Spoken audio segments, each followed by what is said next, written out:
दुआएं तो अल्लाह को सबसे प्यारी होती हैं और टूटी फूटी दुआएं जिनको जोड़ने के लिए हमें अल्फाज ही नहीं मिलते, जिन्हें तरतीब देने के लिए हमारे पास हुनर ही नहीं होता, वो दुआएं अल्लाह की सबसे लाडली दुआएं होती हैं, क्योंकि वो जानता है कि अपने दर्द के किस मुकाम पर पहुंचकर वो मांगी हैं और कितनी तड़प से मांगी हैं कि ज़ुबान भी उन्हें बयान करने से कासिर हो गई है।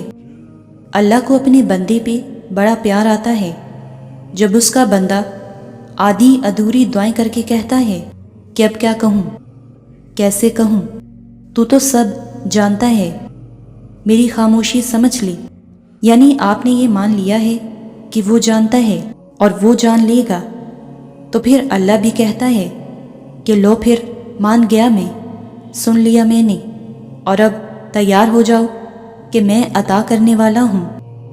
तुम्हारी सारी बेतरतीब दुआओं से तुम्हारे नसीब को तरतीब देने वाला हूँ। और फिर कैसे चीज़ें अपनी जगह पर वापस आ जाती हैं और कैसे दिल की बिखरी हुई दुनिया सिमट जाती है, हम तो देखते ही रह जाते हैं।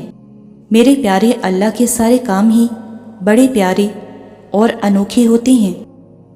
तो फिर मांगते रहें, अल्फाज ना मिले तो रो दें, क्योंकि वो सब समझता है। वो तो चोंटी के धड़कन भी सुनता है। हमें तो फिर उसने अशरफुल मखलूकात का दर्जा दिया है, हमसे तो फिर उसने सबसे ज़्यादा मोहब्बत की है। दुआएं या तो आपके नसीब को तरतीब देकर आपके मुताबिक कर देती हैं, या फिर आपको तरतीब देकर अल्लाह के मुताबिक कर देती हैं, लेकिन रद्द कभी नहीं होती। दुआ किसी सूरत में रद्द नहीं होती। आप दिल से मांग के तो देखें, वसीला कौन बनाएगा, दरवाज़ा कैसे खुलेगा, कब मिलेगा, कैसे मिलेगा, ये सब आपके सोचने के सवाल नहीं हैं। जब आप अल्लाह से मांग रहे हो तो इसका मतलब तो ये है कि आपको इन सब सवालों के बारे में फ़िक्रमंद नहीं होना चाहिए। दुआ का मतलब ही सुकून है, यकीन है, हर खौफ से बढ़ के अल्लाह पे यकीन। रास्ता नज़र आ रहा हो फिर अल्लाह पे यकीन यकीन नहीं कहलाता। रास्ता नज़र ना आए तो अल्लाह पे यकीन यकीन कहलाता है। इसलिए बस अल्लाह से मांगो, खूब मांगो, वही देगा और बेहद देगा इंशाअल्लाह। और सुनो, मौजज़े होते हैं, दुआएं सुन ली जाती हैं, कुन फरमा दिया जाता है, सब कुछ नवाज दिया जाता है। बात सिर्फ यकीन की है। आपका रब तो मालिके मौजज़ात है, मौजज़े करना तो उसकी शान है। तुम्हारा वजूद किसी मौजज़े से कम नहीं। अपने आप को ही देखो, इतना परफेक्ट बनाया है तुम्हें अल्लाह ने, हर चीज़ से नवाजा है। दिन भर तुम्हारे गुनाह देखता है, फिर वही रब सुबह होते ही तुम तक रिस्क पहुंचाता है। क्या ये तुम्हारे लिए मौजज़ा नहीं, वो जो तुम्हारे ऐबों को तुम्हारे चेहरों पर जाहिर नहीं करता? क्या इसे मौजज़ा नहीं समझते तुम? अब काफ़ी लोग पूछते हैं कि मौजज़े होते कब हैं। मौजज़ात की पहली शर्त है यकीन, क्योंकि मौजज़े तो होते ही यकीन रखने वालों के लिए हैं। मायूस दिलों के लिए मौजज़े नहीं होते।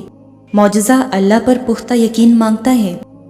जब तुम जल्दबाजी नहीं करते हो, उस पर यकीन रखते हो, उसके हवाले करके बेफिक्र हो जाया करते हो, आजमाइश आने पर सवालात नहीं करते हो, शिकवे नहीं करते हो, बल्कि दिल को इत्मीनान से भरे रखते हो कि मेरा रब तो कुछ भी कर सकता है। वो जो 6 दिन में पूरी कायनात तख्लीक कर सकता है, उसके लिए तुम्हारी मुश्किलात को ख़त्म करना कोई बड़ी बात नहीं। वो हालात को ऐसे बना देता है जब तुम्हें लगता है कि अब तो कुछ नहीं हो सकता।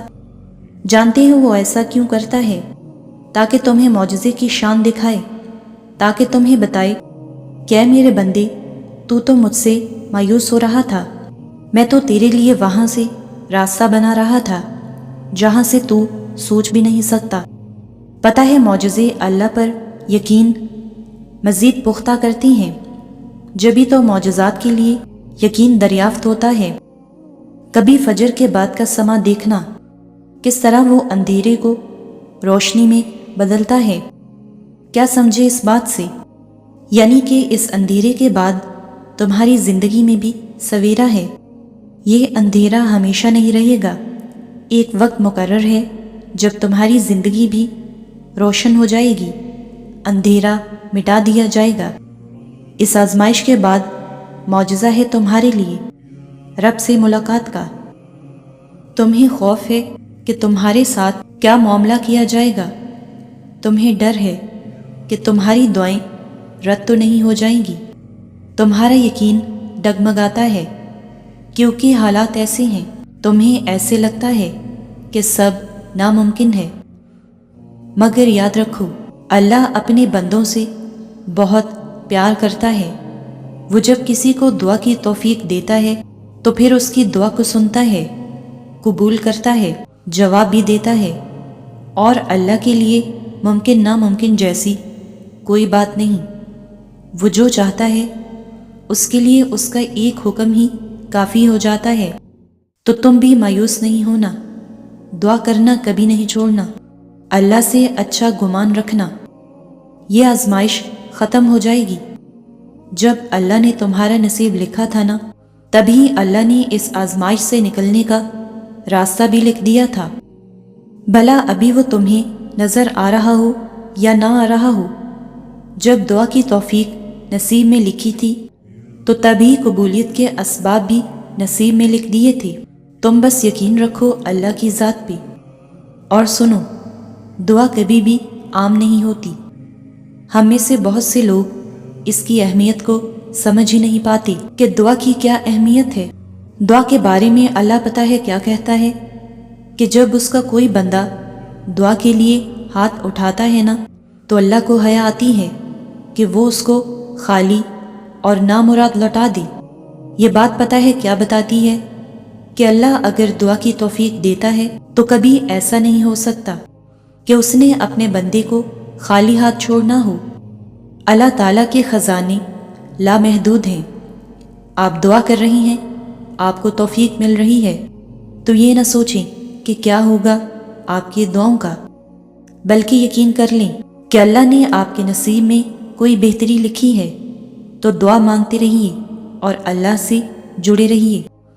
تمہیں لگتا ہے کہ تمہارے بس میں کچھ بھی نہیں، مگر تمہارا اللہ تعالیٰ ہر چیز پر قادر ہے، اس کے لیے کچھ بھی ناممکن نہیں۔ تو تم دعا کرو۔ تمہارا رب کہتا ہے کہ میرا بندہ جب بھی جہاں کہیں بھی مجھے پکارے گا تو میں اس کی دعا کو سنوں گا بھی اور جواب بھی دوں گا۔ اور جو اللہ سے دعا کرتا ہے، اللہ اس کے ساتھ بہتری والا معاملہ فرماتی ہیں۔